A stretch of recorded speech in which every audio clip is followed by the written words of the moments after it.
Buenas tardes a todos y bienvenidos. Mi nombre es María Clara Horn, yo soy médica residente del segundo año de Informática en Salud del Hospital Italiano. Les voy a presentar el Ateneo número 689 titulado Consentimiento informado en la era digital, implicancias para la seguridad del paciente, y damos inicio al track de Ética y Seguridad en Informática en Salud. Bueno, un poquito el recorrido de la presentación. Voy a hacer una introducción a los conceptos claves, luego voy a hablar sobre el problema identificado que motivó el Ateneo. Por consiguiente, vamos a analizar un paper y luego un segundo. Luego voy a explicar el contexto local actual en la Argentina y, por último, las conclusiones.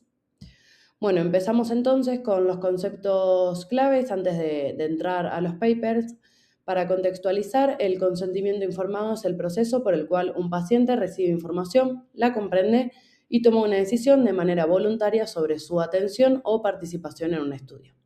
Cuando hablamos, en cambio, de consentimiento informado digital, nos referimos a este mismo proceso, pero realizado a través de plataformas o sistemas electrónicos. Actualmente, con el crecimiento de tecnologías digitales en la salud, este tipo de consentimiento se usa en diferentes contextos, como telemedicina, historia clínica electrónica, investigación y distintas aplicaciones de salud. Ahora bien, aunque el concepto es el mismo, el entorno en el que se da este proceso cambia significativamente y eso es lo que introduce a nuestro problema. Bueno, entonces actualmente los modelos de consentimiento siguen siendo los tradicionales y están pensados para entornos presenciales y no se estarían adaptando a estos nuevos escenarios. En los entornos digitales cambian varios aspectos. La interacción deja de ser presencial y pasa a estar mediada por sistemas, y el uso de los datos se vuelve mucho más intensivo y también intervienen múltiples actores. Es decir, deja de ser el médico con el paciente, sino que hay un tercero involucrado que viene a ser la plataforma. Todo esto genera grandes desafíos, sobre todo en lo que puede ser la comprensión real del paciente, el uso y la circulación de los datos, la interacción con los sistemas, y revela una falta o carencia en lo que es la falta de estandarización en la implementación. En este contexto, entonces, el consentimiento deja de ser un acto simple, único, pasa a ser un acto mucho más complejo y plantea desafíos desde el punto de vista ético en relación con la autonomía del paciente, como desde el punto de vista regulatorio en cuanto al uso y protección de los datos en todas estas nuevas plataformas de salud. Bueno, ahora les voy a pasar a comentar el primer paper titulado Digitalización del consentimiento informado en la atención sanitaria, una revisión exploratoria, publicado en 2025 en la revista BMC Health Services Research, que es un journal internacional con base en Reino Unido.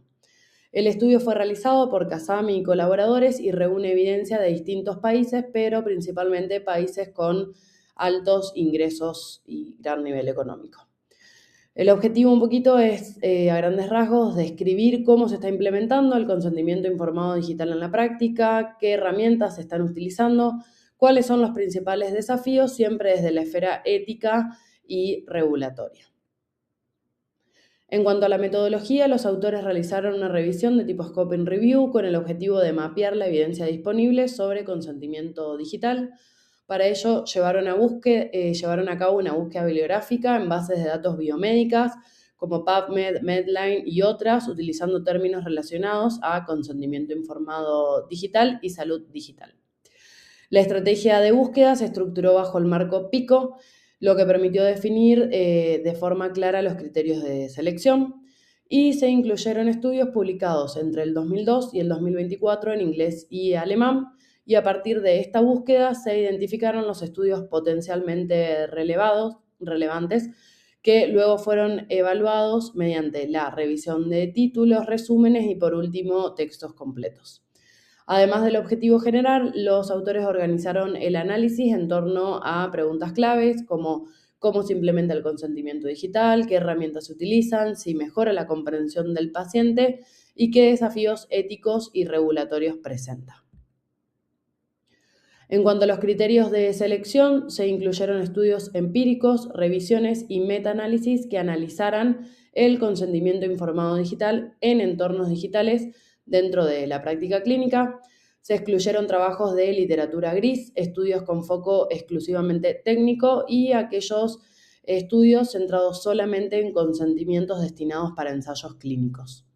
El proceso de selección se realizó mediante un cribado independiente a través de 2 revisores, utilizando la herramienta Ryan con resolución de discrepancias por consenso. Y para la extracción de datos se utilizó una planilla estructurada que permitió recopilar información sobre las tecnologías que más se usaban, los usuarios involucrados, los resultados, principales barreras y también facilitadores. Bueno, un poco abordando los resultados, la revisión incluyó un total de 27 estudios, en su mayoría de países con alto nivel económico. Los estudios abarcaban distintos contextos, como la telemedicina, el uso de plataformas digitales, lo que de alguna forma trataron de obtener una visión bastante amplia del estado actual del consentimiento digital. Y en relación con la implementación, los autores identificaron distintas tecnologías, como videos o sitios web, hasta aplicaciones interactivas, chatbots o entornos de telemedicina. Estas herramientas presentaban distintos niveles de interactividad del paciente con la plataforma y permitían adaptar la forma en la que se brindaba la información al paciente.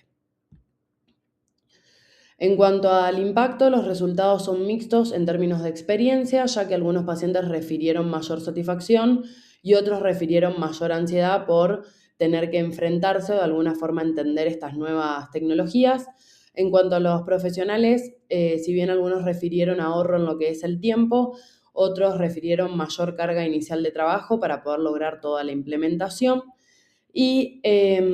estas herramientas de alguna forma permitían superar barreras como la distancia o el idioma, lo que mejoraba el acceso a la salud, pero también podría generar un riesgo de lo que es la exclusión digital para aquellos que no saben o tienen dificultades para manejar estas herramientas. El paper como resultado también trajo a la luz varias limitaciones,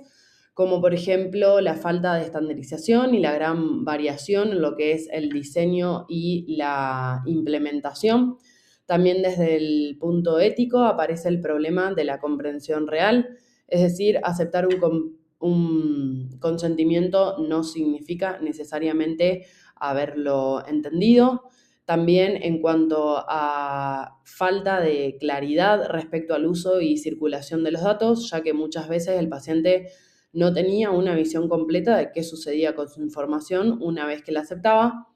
Y por último, se identificaron desafíos regulatorios y operativos, ya que los marcos normativos actuales no estaban diseñados específicamente para estos entornos digitales y existían dificultades a la hora de integrarlos a la práctica clínica. En conjunto, esto plantea un poco si el consentimiento informado digital cumple verdaderamente su función ética o si en algunos casos termina siendo más un proceso formal y obligatorio que un proceso efectivo y de comprensión. Bueno, a partir de estas limitaciones se trae a la discusión distintas esferas, como por ejemplo las implicancias en cuanto a la autonomía en los entornos digitales, un poco lo que mencioné brevemente, que no siempre cuando se aceptaba verdaderamente se comprendía, también porque la interacción no era presencial o no tenían acceso a un chatbot o a una teleconsulta directa, entonces no se podían sacar las dudas en el momento o tal vez en ningún momento del proceso. También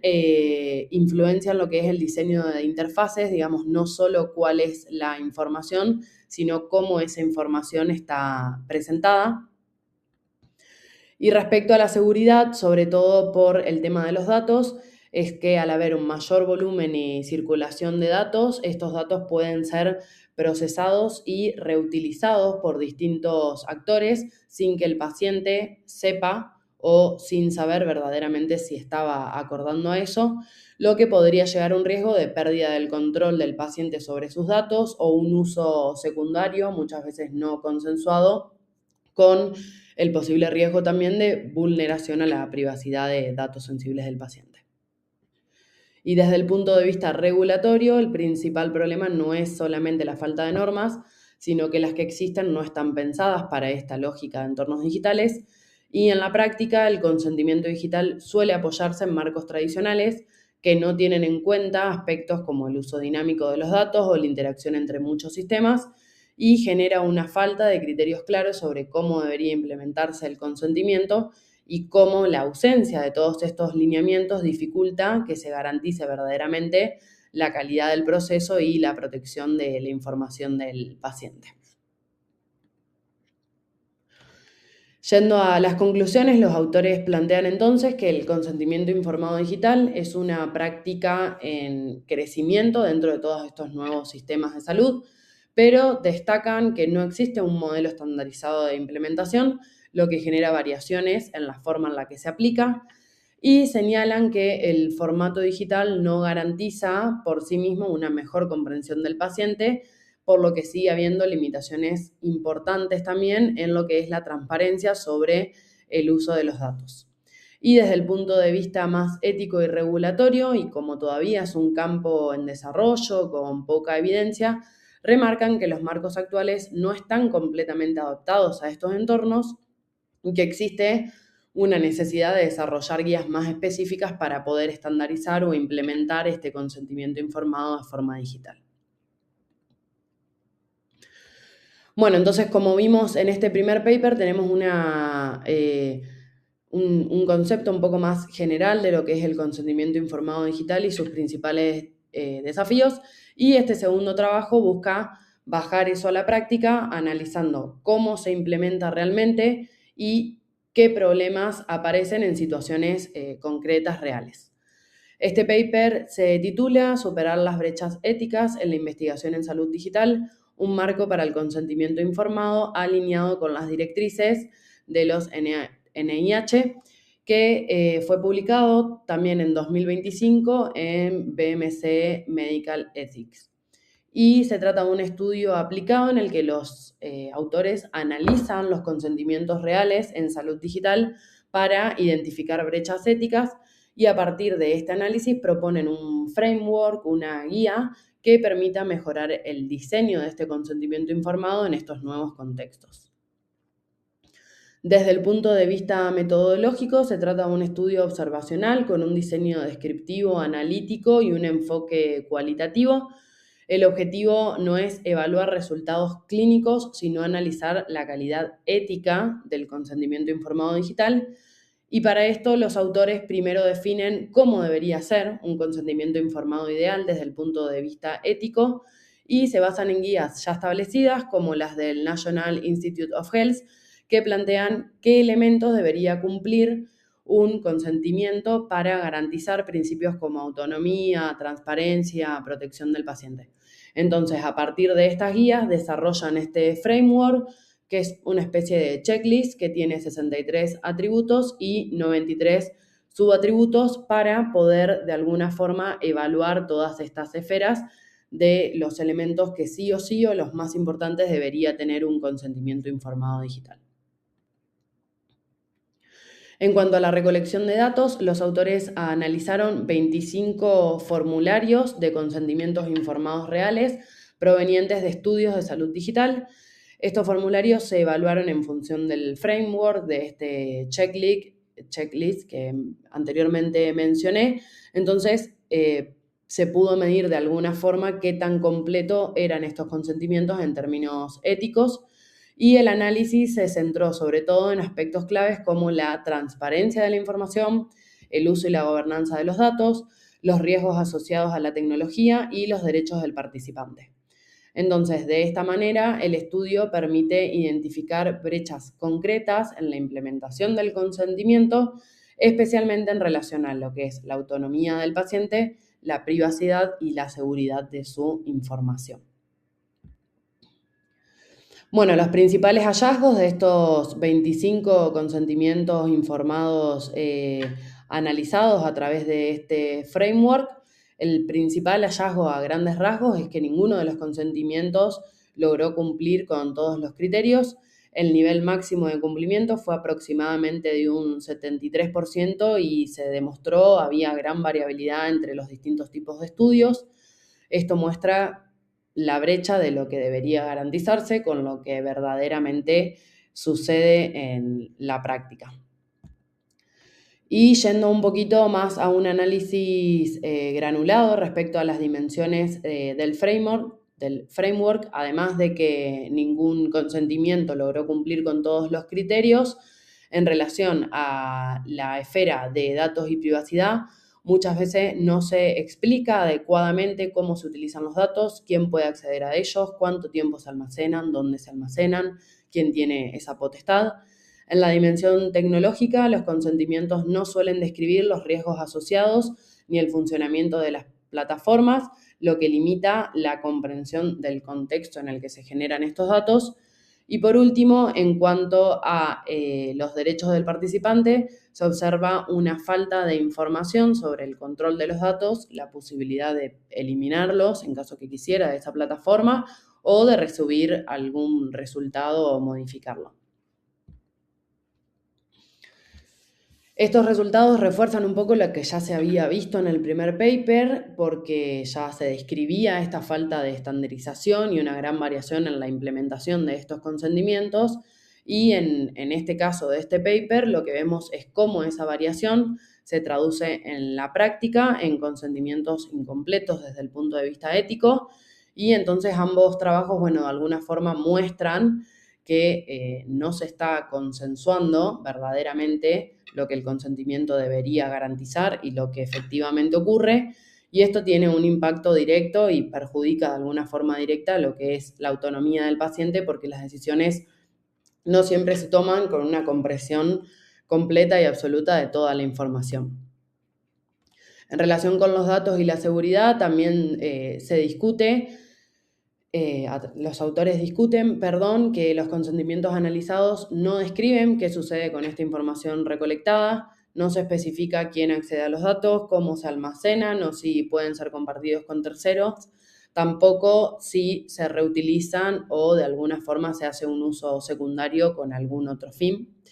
Y los autores entonces plantean que el consentimiento informado digital no está reflejando la complejidad real de todo el proceso para poder obtener todos estos datos. Y esto, según el trabajo, entonces introduce riesgos desde el punto de vista ético por la falta de transparencia, como desde la seguridad en relación a toda esta protección de los datos y autonomía del paciente sobre ellos. Y en línea con esto, los autores también plantean que los marcos regulatorios actuales no son suficientes, ya que las normativas están pensadas para contextos tradicionales sin tener en cuenta esta nueva esfera de entornos digitales, y esto genera inevitablemente vacíos en la implementación del consentimiento informado. Como conclusiones de este paper, los autores muestran y evidencian que existen brechas éticas concretas en la implementación del consentimiento. Ninguno de los consentimientos analizados logró cumplir completamente con los estándares definidos, y las principales deficiencias se encontraron sobre todo en lo que es el uso de los datos y los riesgos tecnológicos que podría llevar para el paciente. Además, el consentimiento no logra reflejar la complejidad real del entorno digital en el que se inserta y destaca la necesidad de modificar los marcos ya existentes o de crear nuevos marcos y repensarlos. Ahora les voy a presentar un poco lo que es el contexto local en la Argentina, como para poder bajarlo a nuestra actualidad. Y en Argentina no existe una ley específica que regule el consentimiento informado digital, sino que el marco actual se construye a partir de distintas normativas. Por un lado tenemos la ley 26.529, que establece el consentimiento informado desde el punto de vista clínico, o sea, tradicional, garantizando el derecho de autonomía del paciente. Por otro lado, la ley 25.326 regula la protección de los datos personales, incluyendo los datos de salud, y exige consentimiento siempre que se quieran tratar o reutilizar por parte del paciente.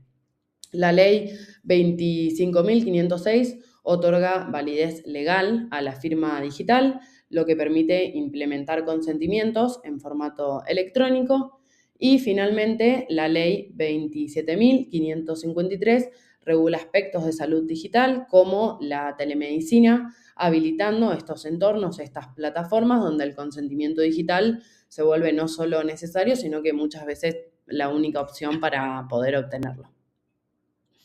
A partir de esto, entonces, podemos ver que en Argentina el consentimiento informado digital es, de alguna forma, legalmente posible, pero no está regulado de manera específica en su totalidad. Y como se menciona también en los papers, las distintas leyes abordan partes del problema, pero de forma fragmentada y no contemplan de manera integral los desafíos actuales de estos nuevos entornos digitales, lo que dificulta su implementación global y trae por consiguiente mucha variación en la práctica clínica porque cada uno trata de ayornar las leyes de la forma que puede y existen a su vez vacíos legales importantes en este caso. También puede aparecer problemas en lo que es la transparencia del uso de los datos y riesgos en términos de privacidad y seguridad de información, porque bueno, como dijimos, todo el consentimiento informado digital a nivel legal estaría fragmentado. Y les quería comentar brevemente por nuestra cotidianidad que a nivel institucional, en el hospital italiano, el consentimiento se digitaliza y queda integrado en la historia clínica, pero la historia clínica funciona principalmente como un repositorio del documento, es decir, el proceso sigue siendo presencial, el médico debe explicar todos los puntos del consentimiento al paciente, debe obtener la firma del paciente y este consentimiento luego se indexa en la historia a través de un repositorio. Entonces, nuestro sistema cotidiano, un poco como para hacer una contraoposición, no vendría a estar encuadrado completamente en lo que estuvimos discutiendo en los papers, sino que podríamos decir que representa una etapa intermedia en donde si bien el registro es digital, la forma en que se obtiene ese registro y todo el proceso en sí es presencial. Bueno, para finalizar con el Ateneo, si analizamos los trabajos en conjunto, vemos que aportan una visión complementaria del problema, pero hay algunas limitaciones en cada paper. En el primero, al ser una scoping review, no evalúa la calidad de los estudios, sino que su objetivo es solo mapear el campo y además se basa principalmente en evidencia de países de altos ingresos, lo que puede limitar su aplicabilidad. Y el segundo trabajo, en cambio, lo que hace es bajar el análisis a la práctica, aunque con una muestra muy acotada y un framework que si bien resulta muy completo, puede ser complejo a la hora de implementarlo en el día a día o de utilizarlo como una guía un poco más universal. Entonces, en conjunto, como conclusión final, ambos trabajos coinciden en que no existe un modelo estandarizado de consentimiento informado digital y que persiste una brecha muy importante entre lo que se debería garantizar desde el punto de vista ético y principio de autonomía del paciente y lo que verdaderamente ocurre en la práctica. Bueno, espero que les haya gustado. Muchas gracias a todos por su participación y por su atención. El próximo Ateneo lo dará el licenciado Alejandro Prieto, quien va a continuar con el track y también lo va a finalizar. Espero que tengan todos muy buenas tardes